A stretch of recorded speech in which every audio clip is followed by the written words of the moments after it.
You know, there's other things that we emulate a lot of things from culture as well. I mean, when we feed people. We are big on feeding at any event that we do. You know, when we have staff kind of activities, we say prayers before we start our meal.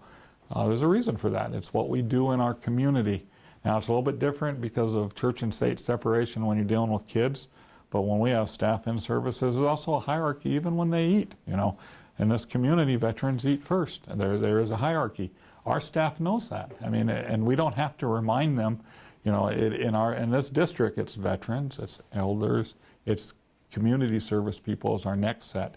And so we include our Legion Auxiliary people in there, but also our firefighters, our ambulance folks. They get to eat first. And there's been, as far as I could tell, and maybe there has been, but I haven't heard any complaints.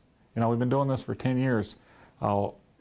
It's interesting to watch that we provide our budget for food service, where whatever activity we have, we share food. You know, last night at parent-teacher conferences, we shared a meal. We had family math night a couple of weeks at the elementary school. We had food there. You know, that's just who we are. And then that thought process extends to, you know, everything that we try and do is at least culturally relevant for here. And we're hoping that as the kids learn those kind of things, that they understand that when they go other places and understand, oh, they're providing a meal, so no, veterans got to go first. Elders got to go first, then I'll get my chance to do that.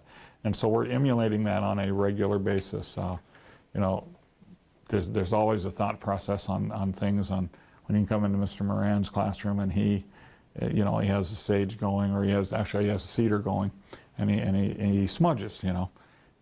There's not a question of when kids come up to him, it's not like, or even the adults around here won't turn the other direction. They know what to do. They know what's expected to do, to how to smudge themselves, you know, and so that's ingrained as well, so it's not a surprise. But when you see non-Indians coming in to participate in that as well, that's pretty awesome. And so what I think is that we are now in the forefront of continuing language and culture, that it's here to stay. It is who we are. It's part of the curriculum. It should be taught in every school. It should be taught in every area of influence of any curriculum, and it should be added. And that's what this program does. And you know, I've been involved with the program, which you know, since the beginning, but I've been in the background. You know, as a school superintendent, I don't get involved as much.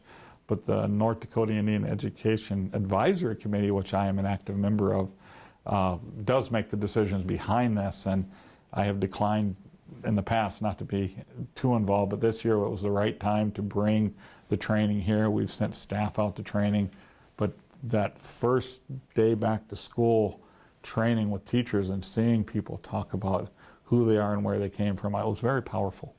And there's a lot of discussions about, will there be what kind of more follow-up can I do to do those kind of things? And I'm very proud of where we're at and where we continue to want to go as a district, how culture and language and our staff are all, and is there, you know. And